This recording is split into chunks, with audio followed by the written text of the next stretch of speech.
اصل طاقت کسے کہتے ہیں؟ طاقت اسی کو کہتے ہیں کہ ادھر 3 دن کے بھوکے اور پیاسے ہیں، ان کے خیموں میں ساز و سامان بھی نہیں، جنگ کے اسباب بھی نہیں، اور وہ جنگ کی نیت سے بھی نہیں گئے، اس کے باوجود 22,000 کے سینوں میں جو کھلبلی مچی ہے، دنیا اسی کو سمجھ نہیں پا رہی ہے۔ اگر دنیا یہ سمجھتی ہے کوانٹیٹی کا نام طاقت ہے تو ہم اس کو رد کرتے نہیں، کوالٹی کا نام طاقت ہے۔ ایمان یہ اصل طاقت ہے۔ اور ایک تاریخی بات میں آپ کے سامنے رکھتا ہوں، امام حسین کا راستہ روکنے کے لیے سب سے پہلے یزید کی فوج سے جو شخص آیا تھا اس کو حر بن یزید کہتے ہیں۔ حر بن یزید الریاعی 1000 کا لشکر لے کر کے یہ امام حسین کا راستہ روکنے آئے۔ 2 دن تک ادھر ادھر گھماتے رہا، اور جب نمازیں ہوتی رہی امام حسین مصلی امامت پر ہیں اور یہ یزیدی اقتدا بھی کر رہے ہیں، ہر جماعت امام حسین کے پیچھے ہو رہی ہے۔ لیکن میں آپ کو بتاتا ہوں 10ویں محرم سے پہلے امام حسین نے خطبہ دیا اور یزیدیوں سے کہا کیا تم میری حیثیت کو نہیں جانتے؟ میں فاطمہ زہرا کا بیٹا ہوں، حیدر کرار کا نور نظر ہوں، رسول اللہ کا نواسا ہوں، میری نسبتیں کیا تمہیں نہیں معلوم؟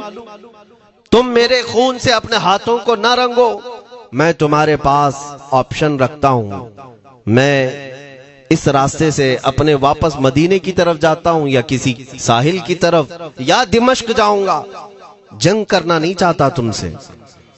یہ 3 آپشن جب امام حسین نے رکھا تو یزیدیوں نے ایک کو بھی قبول نہیں کیا، وہ جنگ کرنا ہی چاہتے تھے، امام حسین کے خون کے ساتھ کھیلنا ہی چاہتے تھے۔ لیکن جو حر بن یزید ہے، توجہ چاہتا ہوں، جو خود امام حسین کا راستہ روکنے کے لیے آیا، اس کے دل میں یہ بات آئی اور اس نے آ کر کے 10ویں محرم کو یزیدیوں سے کہا میاں مان لو حسین کی بات، 3 میں سے کوئی ایک بات مان لو، ہم جنگ نہیں کرنا چاہتے، وہ رسول اللہ کے بیٹے ہی تو ہیں۔ تو سارے جو سپہ سالار بڑے بڑے تھے، عمرو بن سعد، شمر وغیرہ، حر بن یزید سے کہنے لگے تجھے کون کہتا ہے فیصلہ کرنے کے لیے؟ تو سپاہی ہے، 1000 کی نفری تیرے ساتھ دی گئی ہے، بس اگر تجھے ہمارے ساتھ رہنا ہے تو میدان میں جمع رہ، ورنہ چلا جا، تو صلح کی باتیں مت کر۔ حر بن یزید اسی دن 10ویں محرم کو ان یزیدیوں سے کہتا اچھا اگر تم میرے اس بات کو نہیں مانتے تو تمہاری سپہ سالاری تمہیں مبارک، میں حسین کے خیمے میں جا رہا ہوں۔ جو یزید کی طرف سے آیا تھا وہ کدھر چلا گیا؟ مولا حسین کے خیمے میں۔ کب؟ صرف 10ویں محرم، ایک روایت میں 9ویں محرم کو، 1 دن پہلے امام حسین کے خیمے میں آیا، دست بوسی کی، معافی مانگی، اور امام حسین نے کہا اب تم جا سکتے ہو اپنے گھر۔ حر بن یزید نے کہا میں اس وقت تک اب آپ کا ساتھ نہیں چھوڑوں گا جب تک میرے جسم میں آخری سانس باقی رہے، میں آپ کے ساتھ رہوں گا۔ اب امام حسین کی وفاداری میں آنے والا کون تھا؟ اس لیے میں آپ کو ایک چیز دے جاتا ہوں میرے عزیزوں، اللہ عز و جل کی قدرت کے فیصلے ہیں، وہ جب چاہتا ہے کہیں سے بھی کسی کو ہدایت عطا فرماتا ہے۔ وہ باطل قوتوں کے موجود پلنے والا بچہ بھی کبھی رب تبارک و تعالی ہدایت دیتا ہے، اسے عالم بناتا ہے، اور کبھی کعبے کی چھاؤں میں پلنے والے کو مولا ابو جہل بھی بناتا ہے، گمراہ کر دیتا ہے۔ حر بن یزید مولا حسین کے پاس آ گئے، جو بات مجھے کہنی ہے اس کے لیے مجھے اتنا واقعہ بیان کرنا پڑا ہے، میں اصل پوائنٹ کی طرف آتا ہوں کیوں میں یہ بیان کر رہا ہوں۔ جب 10ویں محرم کو جنگ شروع ہوئی، عمرو بن سعد نے تیر چلایا، تو جانتے ہیں خیمہ حسین کی طرف سے سب سے پہلے میدان میں اترنے والا یہی حر بن یزید ہی، یہی اترے اپنے گھوڑے پر سوار ہو کر انہی یزیدیوں سے لڑنے کے لیے جن کی فوج میں یہ آئے تھے، ان کے مقابل میں لڑنے کے لیے گئے۔ اور جب لڑنے کی ابتدا ہوئی صبح سے دوپہر کے قریب تک وہ لڑتے رہے، زوال تک۔ اب جو بات کہنا ہے توجہ سے سنو، حر بن یزید نے صبح سے لڑائی کی، بہتوں نے وہاں پر میدان جنگ میں مقابلہ آرائیاں کی ہیں، لیکن حر بن یزید کی جو لڑائی ہے وہ تاریخ میں لکھی ہوئی آج بھی۔ انہوں نے یزیدیوں کے ساتھ جو جنگ کیا، کئی گھنٹے جنگ کرنے کے بعد جانتے ہیں تنہا حر بن یزید نے 120 یزیدیوں کو قتل کیا۔ 120 کی تعداد، ایک گھوڑ سوار ایک ہی ہے، 120 کو مار گرایا۔ اس کے بعد جام شہادت نوش کیا۔ میں تاریخ پڑھ رہا تھا، وہیں پر ہم نے کتاب کو روک دی۔ بہت سارے لوگ کربلا کے واقعات میں امام حسین کے خاندان کے بچوں کے شہادت تو بیان کرتے ہیں، ان کے جسم کٹ گئے، ان کے اوپر گھوڑے دوڑائے گئے، لیکن تم یہ نہیں جانتے کہ حسینی شہزادوں نے باطل قوتوں کے کیسے چھکے چھڑائے تھے۔ ایک ایک جوان نے مقابل میں آنے والوں کو ان کی اوقات کیسے یاد دلائی تھی۔ اب سنو، حر بن یزید 120 کو مار گرا سکتے ہیں، وہ بھی ایک دن پہلے خیمہ حسین میں آنے والا، ایک دن پہلے خیمہ حسین میں آنے والا۔ بات سمجھ میں آ رہی ہے؟ ابھی جو ایک دن پہلے خیمہ حسین میں آ جائے اس کی طاقت کا حال یہ ہے، جو پیدائشی حسینی ہو اس کی طاقت کا حال کیا ہو۔ میرے عزیزوں، طاقت کسے کہتے یہ سمجھو۔ یہ اور بات ہے کہ لوگوں کو اپنی ہی اوقات معلوم نہیں، اپنی حیثیت معلوم نہیں ہے۔ ہوتا کیا ہے میں آپ کو بتاؤں۔ علامہ عبد المصطفیٰ اعظمی صاحب نے ایک بڑی پیاری بات لکھی ہے۔ وہ گجرات کے حالات بہت اچھی طرح سے جانتے تھے۔ آپ نے ایک بہت اچھی بات لکھی جو ہمارے تمام چیزوں سے یا آج کے زمانے میں یہ چیز میچ ہوتی ہے۔ ایک تاجر تجارت کرنے کے لیے نکلا، اس کے پاس کچھ قیمتی ہیرے تھے اور وہ ہیروں کی تجارت کرتا تھا، اور ایک چور اس کے پیچھے پڑ گیا، اور وہ چور روزانہ وہ چوری کرنے کے چکر میں رہتا تھا کہ جب رات کو یہ تاجر سوئے تو میں یہ ہیرے نکال لوں گا۔ لیکن 2-3 دن جب وہ تاجر سوتا تھا وہ پورے ہیرے چیک کرتا تھا، کہیں نہیں ملتے تھے۔ تھک گیا چور۔ 3 دن کے بعد اس تاجر کو اس نے پوچھا، چور نے کہا کہ تم ہیرے رکھتے کہاں ہو؟ دن بھر تو تمہارے پاس ہوتے، رات میں کہاں جاتے؟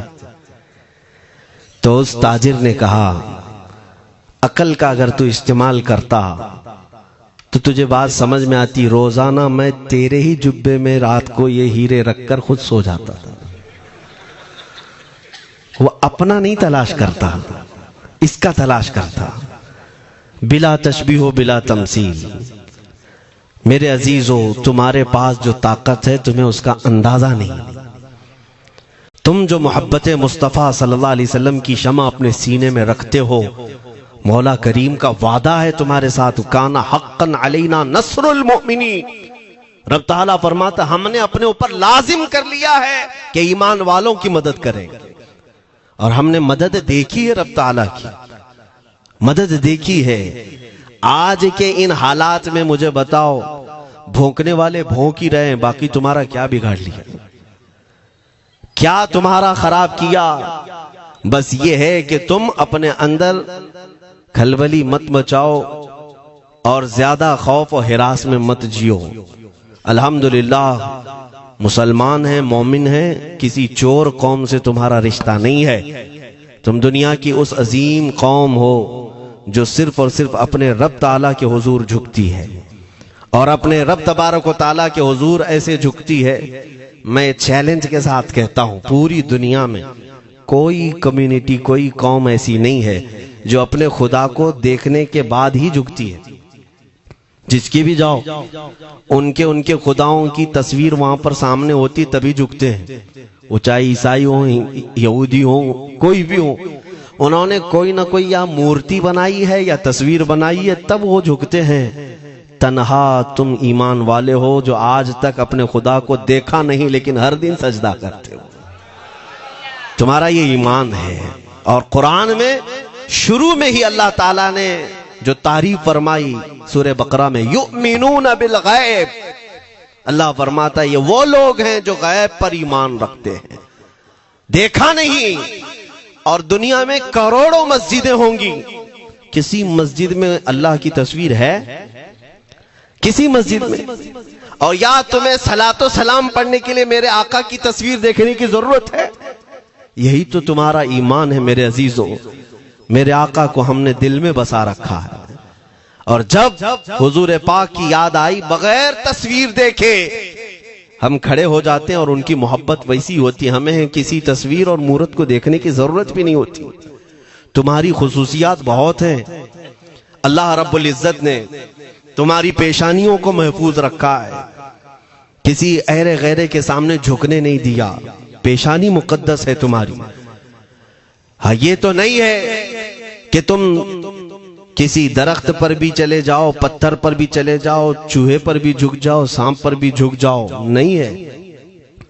ایک صحابی ہیں ایمان لانے کے بعد وہ کہتے ہیں یا رسول اللہ صلی اللہ علیہ وسلم، دو واقعات ایسے ہیں جو زمانے جہالت میں ہم کرتے تھے، ایک واقعہ یاد کرتا ہوں تو رونا آتا ہے، اور ایک واقعہ یاد کرتا ہوں تو ہنسی آتی ہے۔ حضور نے فرمایا وہ دونوں کیا ہیں بتاؤ؟ انہوں نے کہا پہلا واقعہ تو یہ ہے جس کو یاد کر کے روتا ہوں کہ جوانی میں جب ہمارے گھر بیٹی پیدا ہوتی تھی تو ہم اس کا گردن مروڑ کر دفن کر دیتے تھے۔ آج مجھے یہ بات یاد آتی ہے تو رونا آتا ہے کہ ہم نے ایسے کئی بچیوں کو دفن کر دیا۔ عرب والے داماد بنانا نہیں چاہتے تھے اور بیٹیوں کو پہلے ہی مار دیتے تھے۔ یہ وہ صحابی کہتے ہیں اب یاد آتی ہے بات تو رونا آتا ہے۔ میرے آقا صلی اللہ علیہ وسلم نے فرمایا پھر ہنسی کس بات پر آتی ہے؟ کہتے ہیں زمانے جہالت میں ہمارے خدا جو ہوتے جن کی ہم عبادت کرتے تھے تو جب سفر میں جانا ہوتا تھا تو آٹا گوندھ کر کے خدا بنا لیتے تھے، کیونکہ سفر میں جانا ہے اور ہر جگہ ان کو ساتھ میں رکھنا تھا خدا کو۔ وہ صحابی کہتے ہیں سفر کے خدا اور ہوتے تھے، ہوا کا الگ، پانی کا الگ، مٹی کا الگ، سب لے کر کے چلتے تھے۔ پھر حضور نے فرمایا ہنسی کس بات پر آتی ہے؟ وہ کہتے ہیں بیچ راستے میں اگر کھانا ختم ہوا تو کبھی خدا کا ہاتھ توڑ کے کھاتے تھے، کبھی پیر توڑ کے کھاتے تھے۔ ارے میرے عزیزو 1400 سال بعد آج جب آپ ہنس رہے ہیں اس صحابی کو تو اس بات پر ہنسی آتی ہوگی۔ میں یہ بات صرف اس لیے عرض کر رہا ہوں کہ شکر مناؤ اللہ رب العزت کا کہ تمہیں رب تبارک و تعالیٰ نے اس قوم میں پیدا کیا ہے جس کا ماتھا صرف وحدہ لا شریک کی بارگاہ میں جھکتی ہے۔ تم ایمان والے ہو، اور میں نے آیت یہی تلاوت کی خطبے میں وَلَا تَهِنُوا وَلَا تَحْزَنُوا وَأَنْتُمُ الْأَعْلَوْنَ إِن كُنتُم مُؤْمِنِينَ۔ گھبراؤ مت، پریشان مت ہو، تم سب سے زیادہ سربلند رہو گے اگر تم ایمان والے ہو۔ یہ قرآن کی آیت ہے۔ ایمان کسے کہتے ہیں؟ ایمان کسے کہتے ہیں؟ یعنی اللہ نے فرمایا اگر تم ایمان والے ہو تو سب سے زیادہ کامیاب ہو۔ اب ہم پوچھتے ہیں رسول پاک سے ایمان کسے کہتے ہیں؟ میرے آقا کی زبان سے سنو، لا یؤمن احدکم حتی اکون احب الیہ من والدہ وولدہ والناس اجمعین۔ حضرت انس سے روایت ہے حضور پاک صلی اللہ علیہ وسلم فرماتے ہیں تم میں سے اس وقت تک کوئی کامل ایمان والا نہیں ہو سکتا جب تک اپنے والدین، اپنے بچے، اپنے اور سارے انسانوں سے زیادہ میں اس کے نزدیک محبوب نہ بن جاؤں۔ حضور سے کامل محبت جب تک نہ کرو گے تب تک ایمان بھی کامل نہیں ہے۔ خلاصہ کلام یہی ہے کہ محمد سے وفا تو نے تو ہم تیرے ہیں، یہ جہاں چیز ہے کیا لوح و قلم تیرے ہیں۔ بس اسی بات پر آپ کو آنا ہے۔ اقبال بھی یہ کہتا ہے میں جرمنی گیا، یورپ کا سفر کیا، وہاں کی ترقیوں کو دیکھا اور وہ لوگ بہت آگے بڑھ رہے تھے، میں اسی لیے سفر کیا کہ میں وہاں تحقیق کر کے آؤں، دیکھوں اپنی قوم کو آ کر کے میں بتاؤں مسلمانوں کو کہ کس فیلڈ میں تم جاؤ گے تو کامیاب ہوں گے، سائنس میں، فزکس میں، جغرافی میں، کیمسٹری میں، میتھس میں، کون سی فیلڈ میں تم جاؤ گے تو زیادہ ماہر ہوگے، کئی سال اقبال نے وہاں کی خاک چھانی، تحقیقات کیا، اور واپس جب آیا اپنی قوم کی طرف، علامہ اقبال کہتے ہیں میں ساری دنیا وہاں کی یورپ کی چھان کر کے آیا، یہی دیکھنے گیا تھا کہ میری قوم کس میدان میں اترے تو کامیاب ہوگی۔ تو لوگوں نے پوچھا کیا وہ تمہیں راز مل گیا؟ وہ کہتے ہیں ہاں مجھے راز مل گیا۔ لوگوں نے پوچھا کس میدان میں اترے؟ تو اقبال کہتا ہے میں تو راز کو پہنچا، اپنی قوم کو بتاتا ہوں تمہاری ترقی کا راز صرف اتنا ہی ہے کہ محمد سے وفا تو نے، کی محمد سے وفا تو نے، تو ہم تیرے ہیں، یہ جہاں چیز ہے کیا لوح و قلم تیرے ہیں۔ ساری کامیابی کا اصل راز میرے آقا سے بے انتہا محبت ہے۔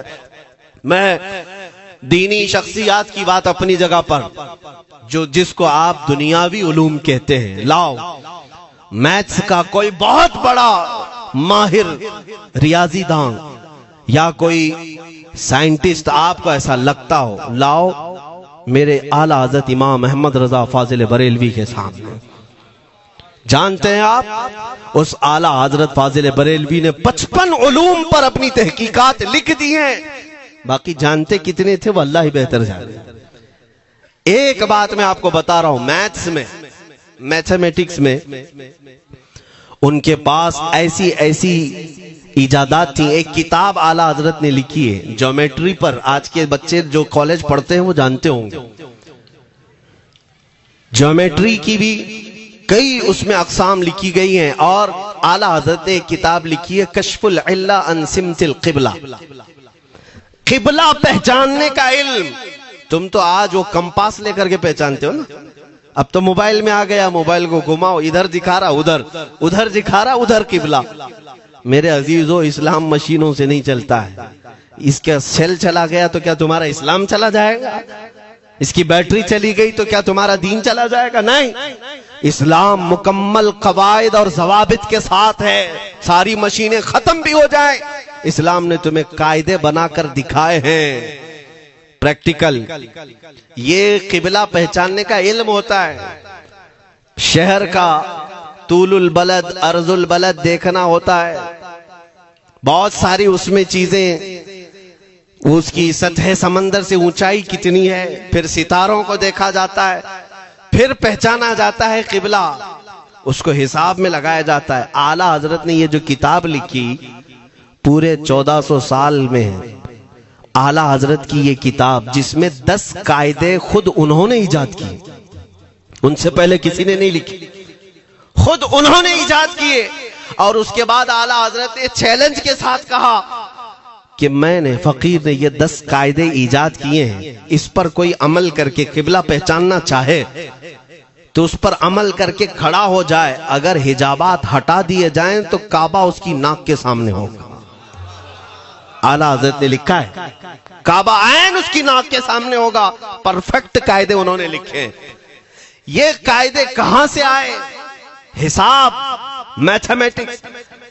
جو علی گڑھ کے پروفیسر اپنے پھنسے ہوئے مسائل حل کرنے کے لیے اعلیٰ حضرت کے پاس آئے، واقعات آپ نے سنے ہوں گے، اب میں آپ سے کہتا ہوں۔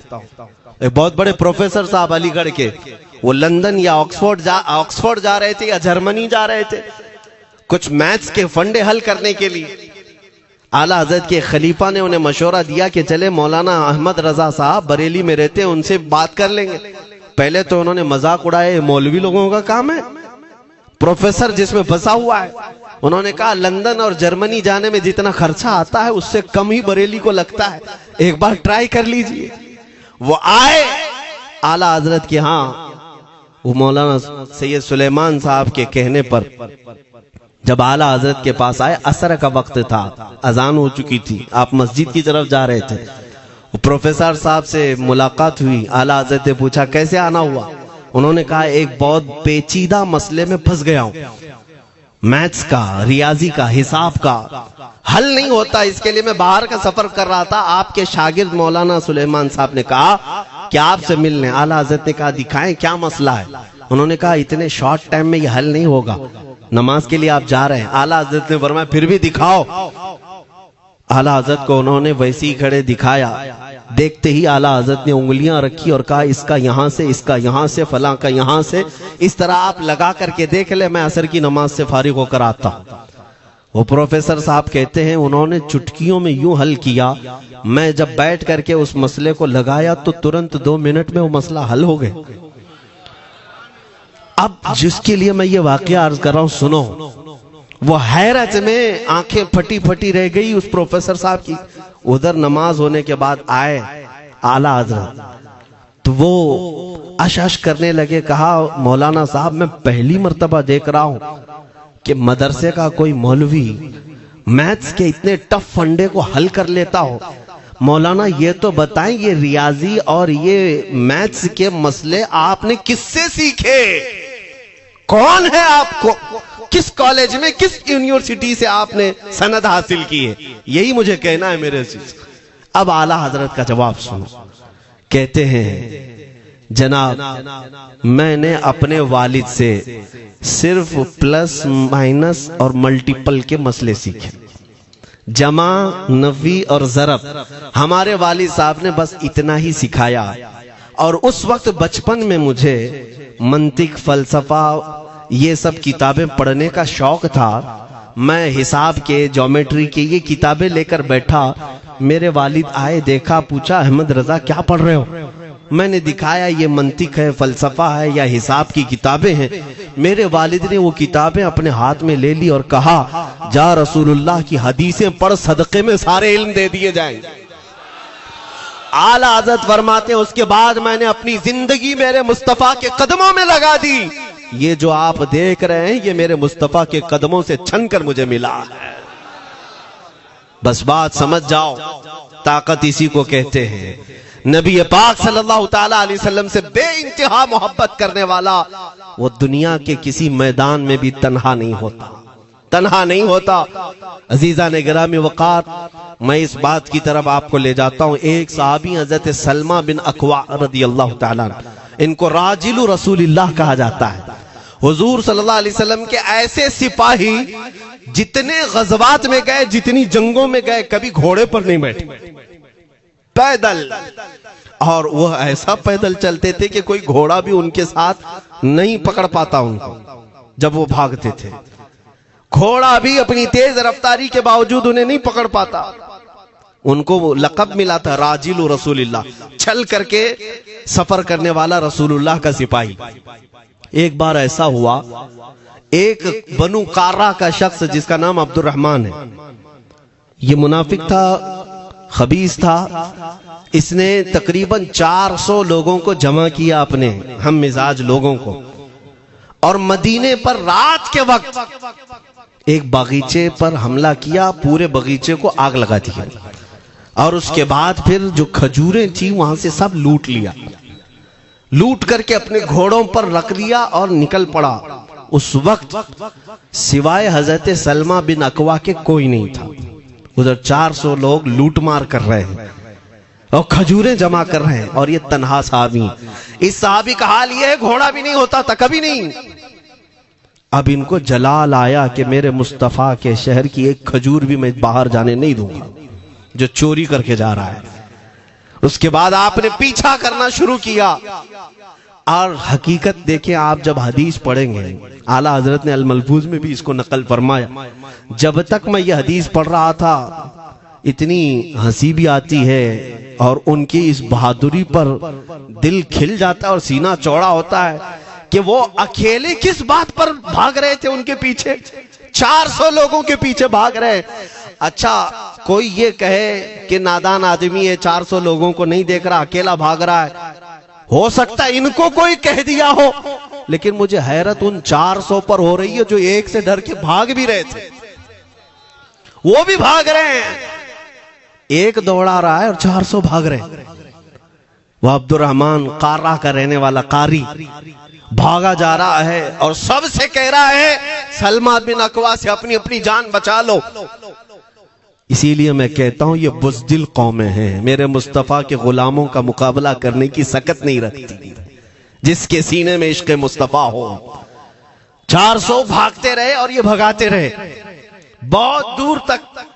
جب حضرت سلمہ بن اکوع بھاگتے تھے تو گھوڑے بھی پیچھے پڑ جاتے، اور آپ جیسے جیسے کوئی گھوڑ سوار آتا اس کی ٹانگ پکڑ کر کھینچتے اور اس کی گردن پر پیر رکھتے، پھر آگے نکل پڑتے تھے۔ نہ جانے کتنوں کو انہوں نے تنہا اپنے ہاتھوں سے گرایا، کوئی مقابلہ کرنے کو تیار نہیں، گراتے بھی ہیں اور ان کی گری ہوئی کھجوریں جمع بھی کرتے ہیں کہ مجھے مدینے واپس لے جانا ہے۔ اس صحابی کو میں پڑھتا ہوں، عزیزان گرامی کھجوریں جمع کرتے رہے اور انہیں بھگاتے رہے، اخیر میں وہ 10 کی ٹکڑیوں میں بدل گئے۔ وہ عبد الرحمن قارہ کا رہنے والا کہنے لگا ایک ساتھ مت بھاگو، یہ اکیلے سب کو بھگا رہا ہے، 10 ادھر جاؤ، 10 ادھر جاؤ، 10 ادھر جاؤ۔ ظالموں، پلٹ کر میرے مصطفیٰ کے غلام کا مقابلہ کر کے دیکھتے ہیں، لیکن کسی سے نہیں ہوا۔ وہ پہاڑ کی چوٹیوں میں چلے گئے، حضرت سلمہ بن اکوع پہاڑ پہ بھی چڑھنے لگ گئے۔ تو عبد الرحمن قارہ وہ کہتا ہے وہیں سے چیخ کر کے، سلمہ بن اکوع تم کو کیا چاہیے، کیوں پیچھا کر رہے ہو؟ کہا میں شہر رسول کی ایک کھجور بھی جب تک تمہارے پاس ہوگی پیچھا کرتا رہوں گا۔ اس نے وہیں سے اپنے سارے ساتھیوں کو پکار کر کہا سارے لوگ کھجوریں پھینک دو، اپنی جان بچا لو۔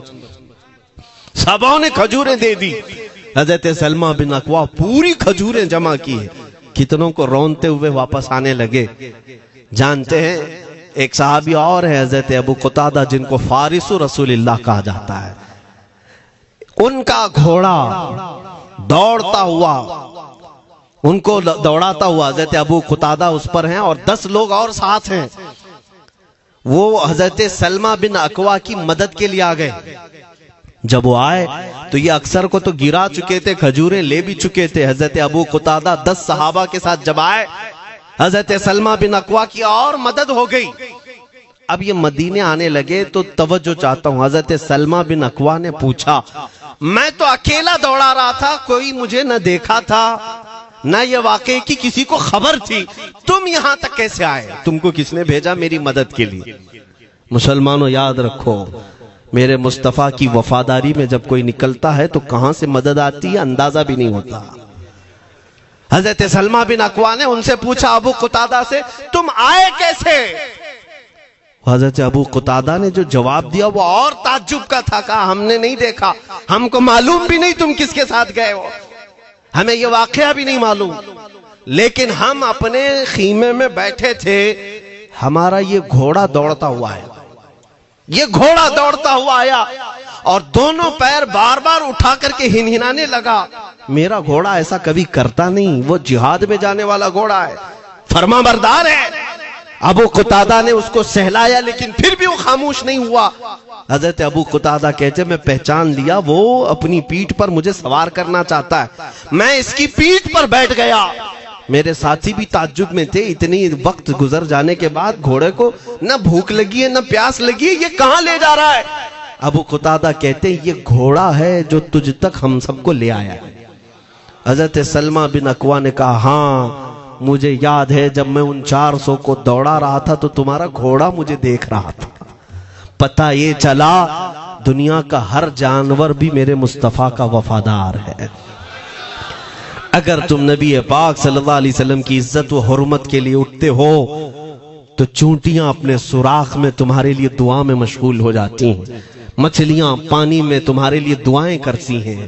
عزیزان گرامی وقار، آج میں اپنے جملوں کو سمیٹتے ہوئے یہ بات کہتا ہوں، دھورا جی کی سرزمین میں نے کبھی سنا نہیں یا کبھی آپ سے ملاقات نہیں کی، لیکن اتنا بڑا مجمع ہمیں جو سننے کے لیے بیٹھا ہے، لوگ مصافحے کے لیے آئے، پھول ہار پیش کیے، ٹوٹ پڑتے ہیں ملاقاتوں کے لیے۔ میں اکثر جلسوں میں بھی اور اپنے پروگراموں میں یہ کہتا ہوں، مجھے جو آپ عزت کی نگاہ سے دیکھتے ہیں یا ملنا چاہتے ہیں یا دیکھنا چاہتے ہیں یا سننا چاہتے ہیں تو وہ اس لیے نہیں ہے کہ کسی باپ کا بڑے باپ کا بیٹا ہے یا کسی سیاسی پارٹی کا نیتا ہے، آپ کی جو محبت ہے وہ صرف اس لیے ہے، یہ ناز یہ انداز ہمارے نہیں ہوتے، جھولی میں اگر ٹکڑے تمہارے نہیں ہوتے یا رسول اللہ، جب تک کہ مدینے سے اشارے نہیں ہوتے روشن میری قسمت کے ستارے نہیں ہوتے۔ جو کچھ بھی عزت ملی ہے ہمیں آج وہ کسی کسی اور صلاحیت کی وجہ سے نہیں. صاف میں بتا دیتا ہوں، میں مقرر آدمی نہیں، میں خطیب آدمی نہیں، میں وہ شعلہ بار مقرر نہیں ہوں کہ جن کی تقریروں سے لوگ بہت زیادہ نفع اٹھاتے ہوں. میں تو طالب علم آدمی ہوں. میرے آقا صلی اللہ تعالی علیہ وسلم کے لیے اتنی وفا کرنا جانتا ہوں کہ میں نے یہ عہد کر لیا ہے، میرے جسم میں جب تک خون باقی رہے گا، ایک بھی ظالم کتا میرے آقا کی طرف انگلی بھی اٹھائے، ہم اپنی گردن بھی نچھاور کرنے کو تیار رہیں گے. میرے آقا صلی اللہ تعالی علیہ وسلم کے لیے قربانی کا جذبہ ہے، اس لیے میرے آقا نے یہ عزت عطا کی ہے. پھر مجھے یہ کہنے کا حق بھی ہے، جب تک بکے نہ تھے تو کوئی پوچھتا نہ تھا، یا رسول اللہ تم نے خرید کر ہمیں انمول کر دیا.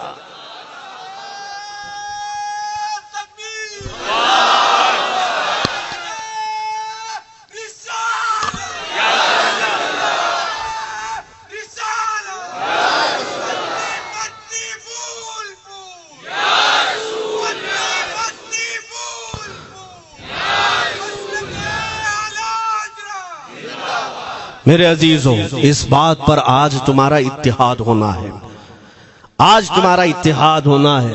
میں نے کافی علاقوں کے دورے کی اور دیکھ لیے. لوگ جو کہتے ہیں ہم بکھرے ہوئے ہیں، بٹے ہوئے ہیں، ٹکڑوں میں ہیں، لیکن میں نے سب کو دیکھا یقیناً فرقوں میں بھی بٹے ہیں، سلسلوں میں بھی. حالانکہ سلسلوں میں اختلاف ہونا نہیں چاہیے. جو سلاسل حقہ ہیں وہ سب مدینہ طیبہ کی نہریں ہیں، اختلافات نہیں، لیکن اس کے باوجود بٹے ہوئے لوگ ہیں. ایک دوسرے سے مصافحہ نہیں کرنا چاہتے، ایک دوسرے کے پیچھے نمازیں نہیں پڑھنا چاہتے، جو خالص سنی ہو کر بھی، ایمان والے ہو کر کے بھی.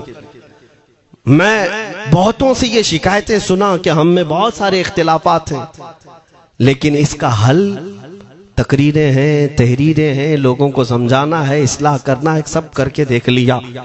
لیکن ایک بات میں نے خود پریکٹیکل دیکھ لیا کہ 1000 ٹکڑوں میں کیوں نہ بٹے ہوں، لیکن میرے مصطفیٰ کا نام آ جائے تو ہر کوئی متحد نظر آتا ہے. یہ ہم نے دیکھ لیا ہے، یہ ہم نے دیکھ لیا ہے. کسی بھی پیر سے بیعت کیوں نہ ہو، میں دوسروں کی بات نہیں کرتا، لیکن میں نے پورے ہندوستان کے کونے کونے میں دیکھا ہے جا کر کے، کسی بھی سنی صحیح العقیدہ پیر سے بیعت کیوں نہ ہو، اگرچہ اس کے آپس کے جھگڑے ہوں، لیکن ہم نے ایک مجمع میں مجھے سننے والوں کو، ایسے اختلاف والوں کو بھی دیکھا، دونوں سن رہے ہیں، لیکن جب ہم نے پوچھا میرے مصطفیٰ کریم کی عزت پر بات آئے تو تم میں سے کون کھڑا ہو سکتا ہے؟ ہر اختلاف رکھنے والا بھی یہ کہتا ہے یا رسول اللہ یہ جسم بھی تمہارا، یہ جان بھی تمہاری. کروں تیرے نام پہ جاں فدا، نہ بس ایک جاں دو جہاں فدا، دو جہاں سے بھی نہیں جی بھرا، کروں کیا کروڑوں جہاں نہیں. یہ ہر ایک کا نعرہ ہے. اس سے پتہ یہ چلا کہ آج تم سب کو اگر کوئی چیز جوڑ سکتی ہے تو نام محمد ہے. میرے مصطفیٰ کریم صلی اللہ علیہ وسلم کی محبت ہے. گنبد خضرا کی چھاؤں میں سب کو جمع کرو، انشاءاللہ العزیز اتحاد برقرار رہے گا. اصل کی طرف نظر رکھو، بادشاہ کی طرف نظر رکھو. باقی جتنے ولی ہیں، جتنے پیر ہیں، سب وزیر ہیں، سب وزیر ہیں. بادشاہ صرف میرا مصطفیٰ ہے. نبی پاک صلی اللہ تعالی علیہ وسلم کو ہم شہنشاہ تسلیم کرتے ہیں. لہٰذا اگر بادشاہ کی طرف نظر ہوگی تو تمہیں شیطان یہ اس طرح کی لڑائیوں میں نہیں رکھے گا، وہ کامیاب نہیں ہو سکے گا. تم سب کا مشن اگر میرے مصطفیٰ کی عزت اور ان کی ناموس ہو جائے.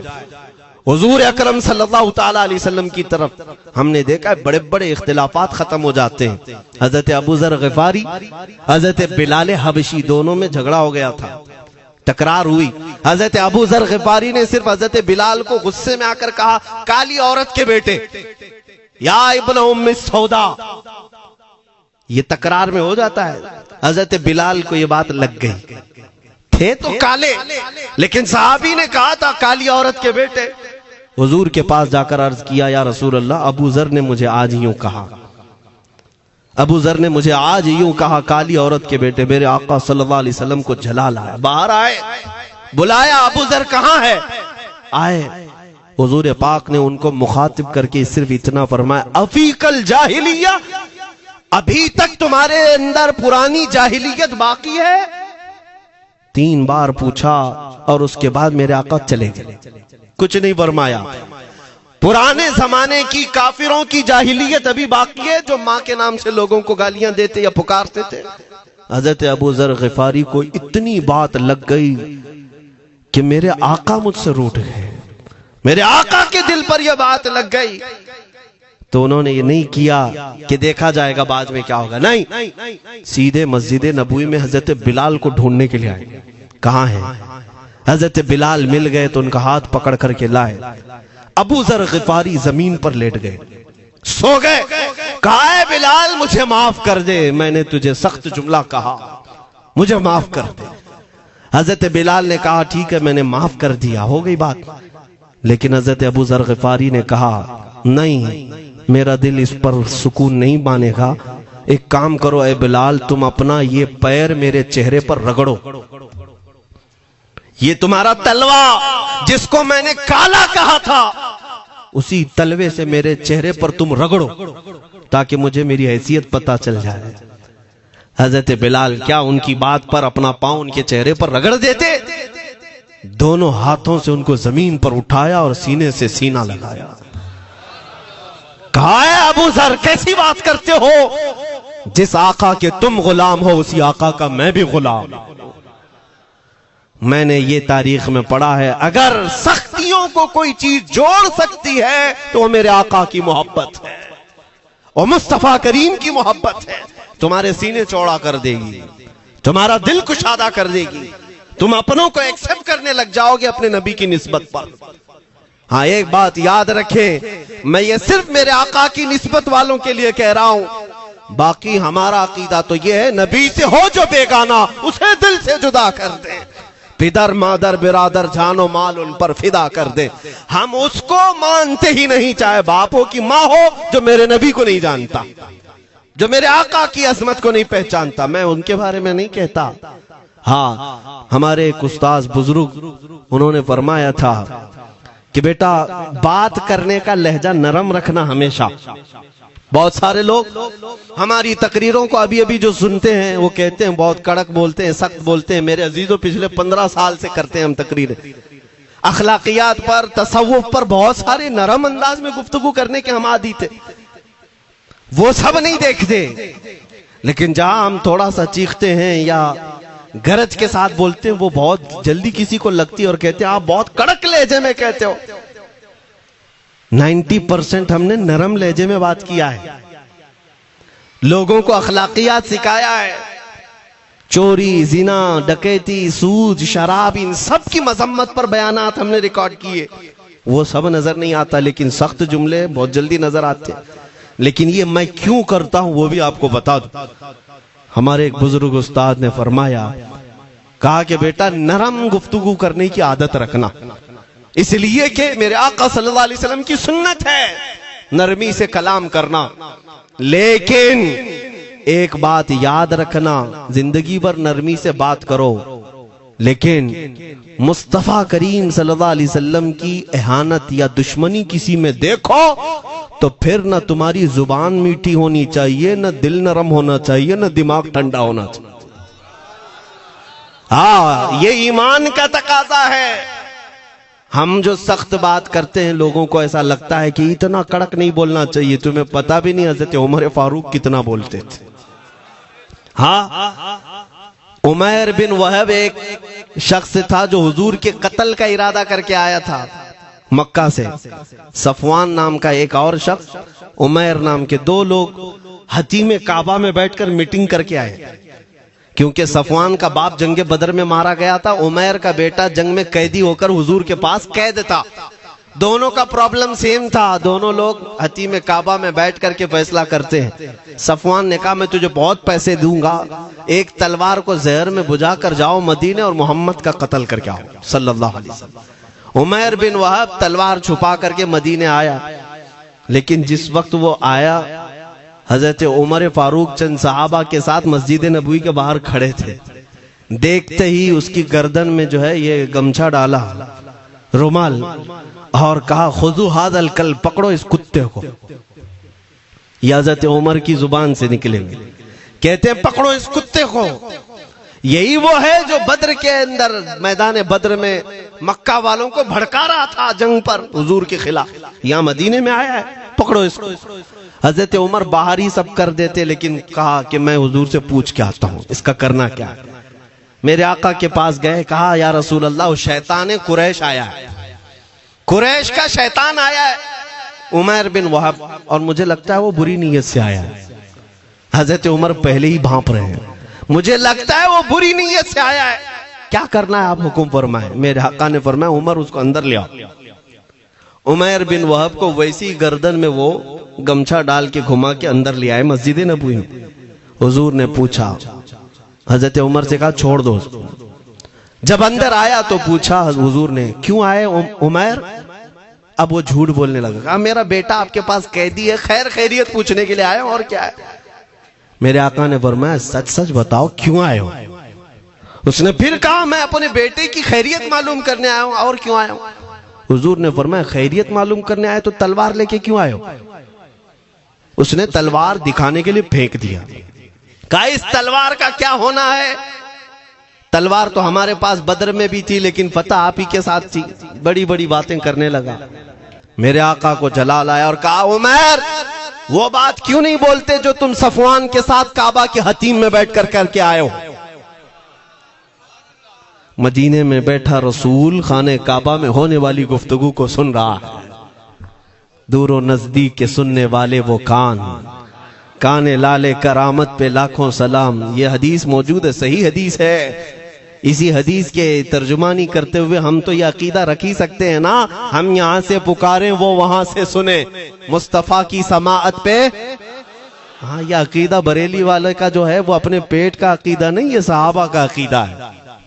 میرے عزیزو, جب میرے آقا نے فرمایا وہ بات بتاؤ جو حتیم کعبہ میں کر کے آئے ہو, اب تھر تھر تھر کانپنے لگ گیا. اس رسول سے کیا چھپائیں جو حتیم کعبہ میں تنہائی میں ہونے والی میٹنگ کو بھی جانتا ہو.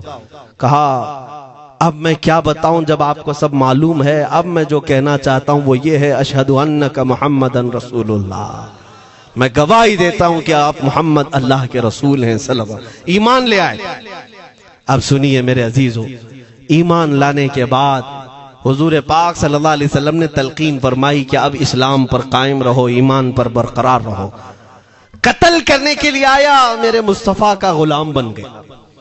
اب اس کے بعد حضرت عمر کیا کہتے ہیں.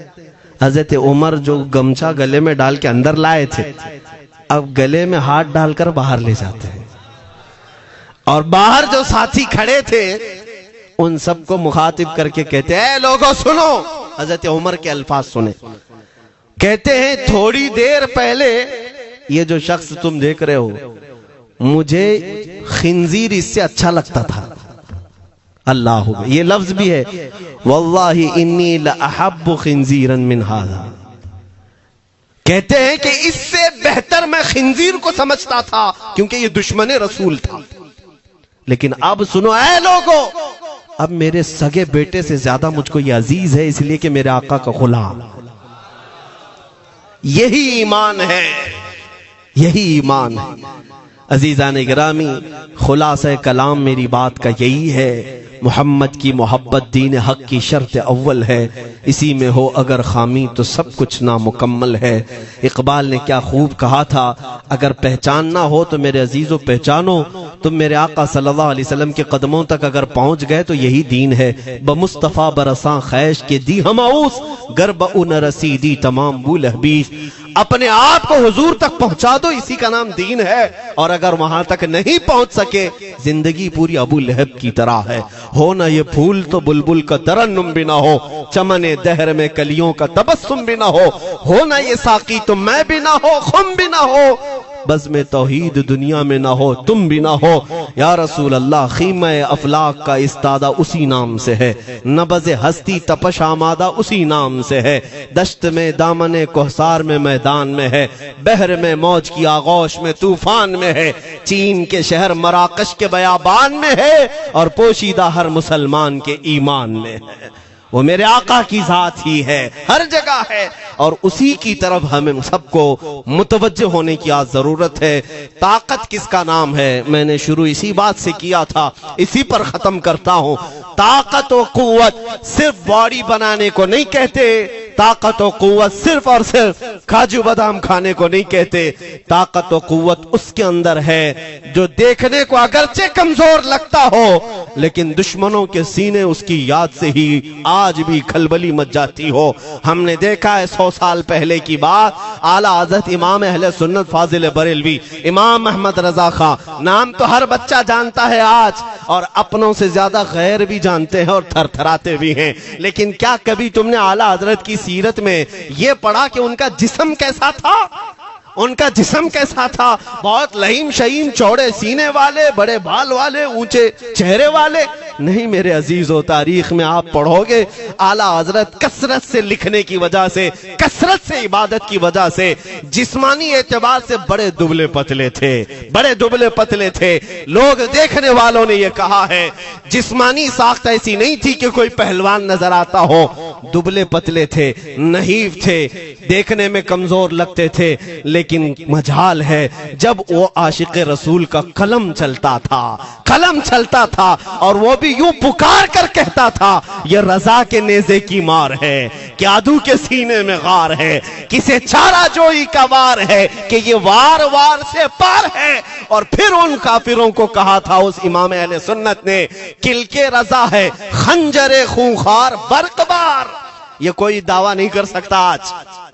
کلک کس کو کہتے ہیں سمجھا بھی دیتا ہوں میں آپ کو، کلک رضا، اعلیٰ حضرت اپنے قلم کو کہہ رہے ہیں، کلک مطلب قلم، رضا کا قلم کیسا ہے؟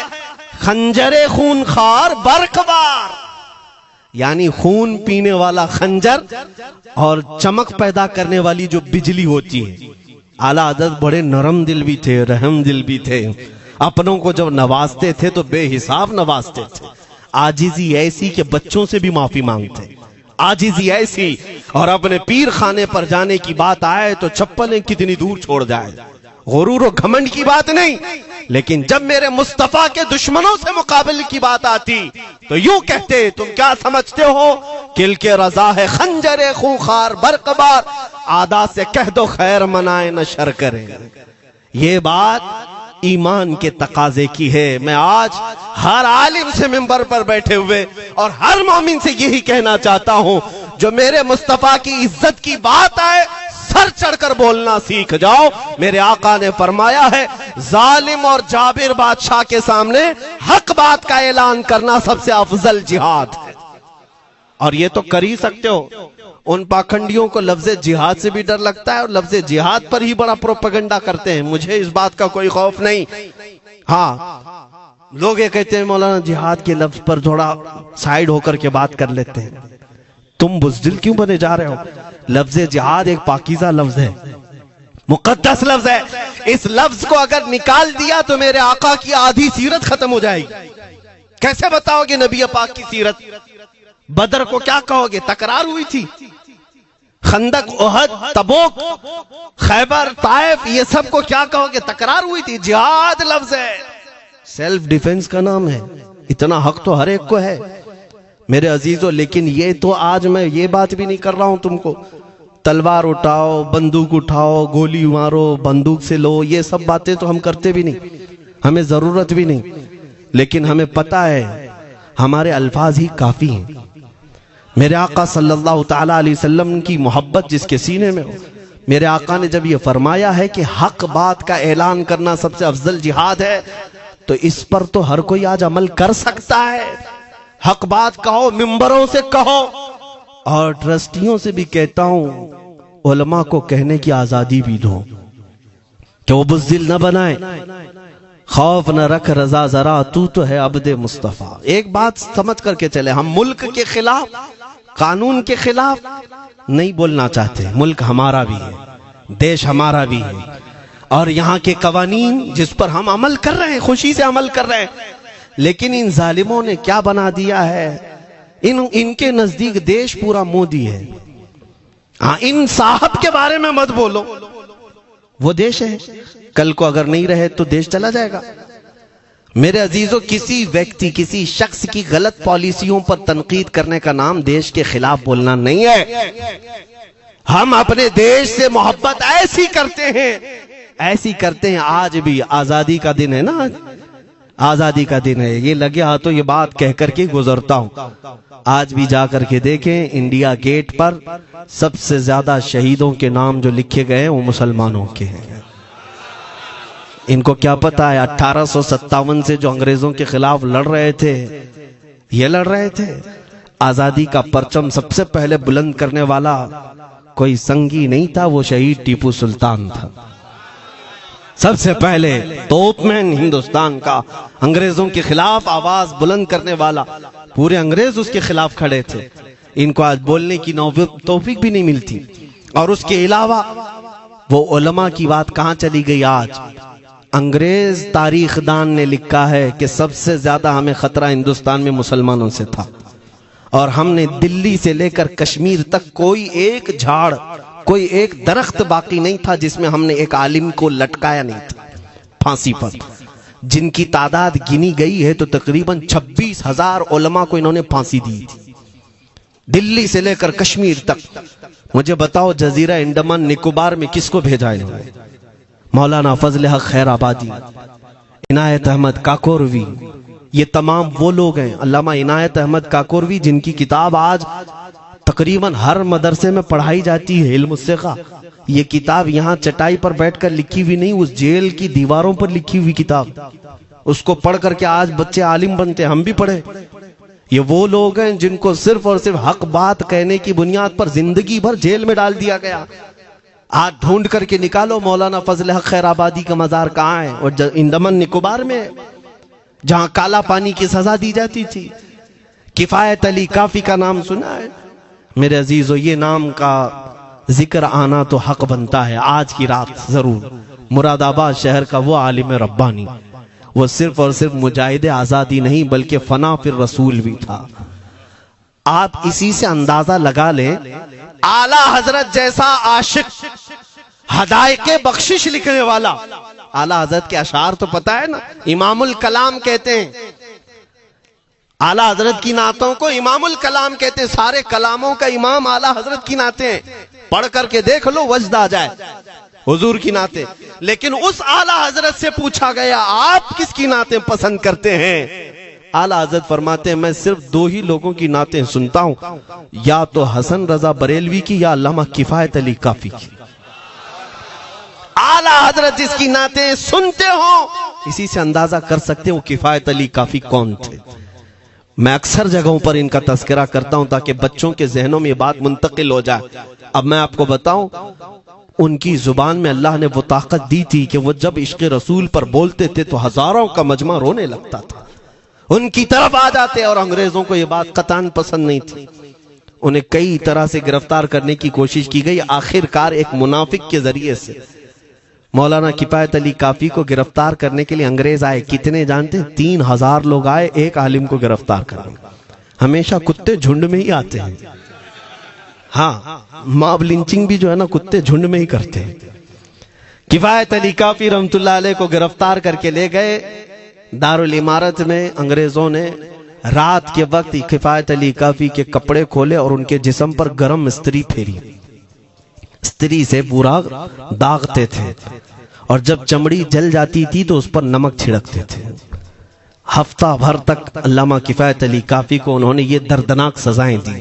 بیچ میں کئی مرتبہ ان کو سامنے آفر رکھا، تم بدل لو اپنی باتیں، چھوڑ دو اپنی اس قوم کو ورغلانا، چھوڑ دو یہ سب جو تم تقریریں کرتے ہو، ہم اپنے حکومت میں تمہیں لے لیں گے، وظیفہ بھی دیں گے، عہدہ بھی دیں گے۔ کفایت علی کافی رحمت اللہ علیہ نے فرمایا تم غلط جگہ ہاتھ مارے ہو۔ ہاں، یہ وہ جگہ نہیں ہے جہاں سے 500 پاؤنڈ لے کر کے کوا بھی حلال کر دیا جائے، ہر چیز جو ہے تمہارے حساب کی بنا دی جائے، یہ وہ جگہ نہیں ہے۔ کفایت علی کافی رحمت اللہ علیہ نے کہا میرا دین اتنا سستا نہیں ہے، اتنا سستا نہیں ہے۔ اس کے بعد انہوں نے کہا تو پھر تم مرنے کے لیے تیار رہو۔ کہا خوشی سے۔ 8 دن کے بعد ان کو ایک چوراہے پر لے جا کر پھانسی کا پھندا لگایا گیا، اور پورے مجمع میں آپ کو پھانسی کے لیے چڑھایا گیا۔ انگریزوں نے پوچھا تھا کوئی آخری وصیت ہے تمہاری، کوئی آخری خواہش ہے تو بتا دو لوگوں میں۔ پھانسی پر چڑھنے والا یہ کہتا ہوگا میری بیوی سے مل لوں، بچوں سے مل لوں، جائیداد پراپرٹی کی وصیت کر دوں، میرے بعد کون بیٹھے گا وہ کہہ دوں۔ لیکن کفایت علی کافی کی بات پر قربان جاؤ، اس بھرے مجمع میں کہتے ہاں میری آخری خواہش ایک ہی ہے، ایک بار نعت رسول پڑھ لوں۔ اللہ اللہ، ایک بار نعت رسول پڑھ لوں۔ انہوں نے کہا ٹھیک ہے تمہاری اس خواہش کا ہم ادب کرتے ہیں، کر لو۔ کفایت علی کافی رحمت اللہ علیہ پھانسی کے پھندے پر چڑھنے سے پہلے کیا مگن ہو کر کے گنگنا رہے تھے، یوں کہہ رہے تھے کوئی گل باقی رہے گا نہ چمن رہ جائے گا، پر رسول اللہ کا دین حسن رہ جائے گا۔ اطلس و کم خواب کی پوشاک پہ نازا نہ ہو، اس تنے بے جان پر خاکی کفن رہ جائے گا۔ سب فنا ہو جائیں گے حشر تک کافی و لیکن نام حضرت کا زبانوں پر سخن رہ جائے گا۔ یہ نعت پاک گنگناتے ہوئے چڑھ گئے پھانسی کے پھندے پر۔ لوگوں نے دیکھا پھانسی تو لگی لیکن لبوں پر اسی طرح کی مسکراہٹ تھی۔ کیوں؟ یہ راز ہے میرے عزیزوں، مرنے والا ہی جانتا ہے، پھندا بعد میں لگتا ہے، آمنہ کا لال پہلے تشریف لاتا ہے۔ موت کا درد اسے کیا ہوگا جو جمال مصطفیٰ دیکھ رہا ہو، میرے آقا صلی اللہ تعالیٰ علیہ وسلم کی طرف محو ہو۔ اب سنو، میں یہ بات کیوں کہہ رہا ہوں، تم ان باتوں سے گھبرانا نہیں، ان باتوں سے ڈرنا نہیں کہ کل کو اگر آپ کے منبر پر بیٹھ کر خطاب کرنے والا یہ آپ کا غلام مر جاتا ہے، کٹ جاتا ہے، کوئی مجھے مار دیتا ہے، تو اس بات کا یقین رکھ لینا دین رکے گا نہیں، اور میرے آقا صلی اللہ علیہ وسلم کے ناموس اور ان کی عزت میں کوئی کمی آنے والی نہیں۔ ہمارے مر جانے سے کچھ نہیں ہونا ہے، اس لیے کہ ہر سنی بچہ جانتا ہے اسلام زندہ ہوتا ہے ہر کربلا۔ ہم مرنے کے بعد اس بات کا یقین رکھتے ہیں اگر ہماری موت ہو گئی اس راستے میں تو اسلام کی آبیاری ہوگی، اسلام اور پھولے گا پھلے گا۔ اور ہوا یہی، کفایت علی کافی کو پھانسی کا پھندا دے کر 8 دن تک جشن منایا تھا انگریزوں نے۔ جب مولوی چلا گیا جو لوگوں کو تقریر کرتا تھا، ہزاروں کا جمع کرتا تھا، حضور اکرم صلی اللہ علیہ وسلم کی محبت کی باتیں کرتا تھا، چلا گیا ہم نے پھانسی دے دی۔ لیکن ان ظالموں کو معلوم نہیں میرے خدا کا قانون کیا ہے، قدرت خداوندی کا قانون کیا ہے۔ مراد آباد شہر میں یہ کفایت علی کافی کو 1857 کے پہلے پھانسی دے رہے ہیں، اور اسی سال مراد آباد کے قریب بریلی شہر میں اللہ تعالی احمد رضا پیدا کر رہا ہے۔ تم ایک عاشق کو پھانسی دیے، حضور پاک کے چاہنے والے کو تم نے پھانسی دے کر یہ سمجھا کہ آپ ختم ہو گیا عشق کی باتیں کرنے والا۔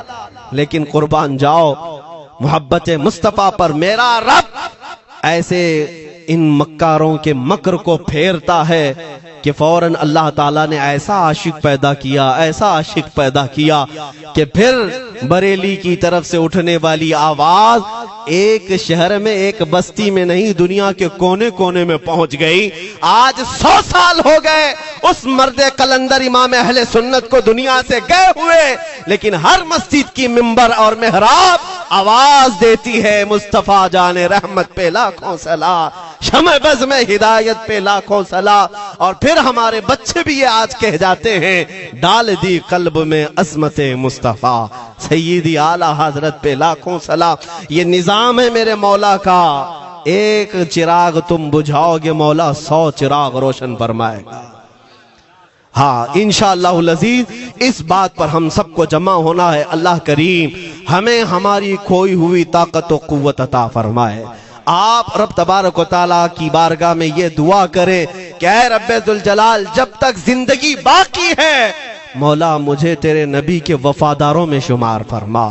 اس لیے میں جب بھی حضور کی بارگاہ میں عریضہ پیش کرتا ہوں تو یہ ضرور کہتا ہوں آقا بد ہیں تو آپ کے، بھلے ہیں تو آپ کے، ٹکڑوں پہ یہی کے پلے ہیں، رخ کدھر کریں؟ تجھ سے جو منہ چھپائیں تو کریں کس کے سامنے یا رسول اللہ، کیا کسی اور سے توقع نظر کی ہے؟ ہمارا ماننا تو یہ ہے، میں نے دیکھا بھی ہے اپنے بچوں کو، اور ہم کہتے ہیں میرے آقا کی بارگاہ میں، آقا گنہگار تو ہو گئے لیکن آپ کے غدار نہیں ہیں، غدار نہیں ہیں۔ جب تک غدار نہیں ہوں گے میرے آقا کی طرف سے تمہارے لیے ہمیشہ استقبالیہ کھلا رہے گا۔ آؤ میرے عزیزو، اس بات پر میں گفتگو کو ختم کرتا ہوں۔ آج کے اس عرس مبارکہ میں، اور آج آزادی کی یہ رات ہے، ہم بارگاہ مصطفیٰ میں عریضہ پیش کرتے ہیں، یا رسول اللہ آپ کو اس وطن سے بوئے وفا آئی تھی، میرے آقا اس وطن کی طرف نظر کرم فرما دے۔ قیامت تک آنے والی ہماری نسلوں میں میرے آقا صرف آپ کے عاشق ہی پیدا ہو، کوئی غدار نہ پیدا ہو۔ ہماری دعا یہی ہے میرے آقا، میں مجرم ہوں آقا، مجھے ساتھ لے لو کہ رستے میں ہیں جا بجا تھانے والے، چمک تجھ سے پاتے ہیں سب پانے والے، میرا دل بھی چمکا دے چمکانے والے۔ وآخر دعوانا الحمدللہ رب العالمین۔ تو ناظرین، یہ تھے مفتی سلمان اظہری صاحب، اور آپ سن رہے تھے ان کا نورانی بیان۔ تو ناظرین، ملتے ہیں ہم آپ سے اپنی اگلی ویڈیو میں، تب تک کے لیے اجازت دیجیے، اللہ حافظ۔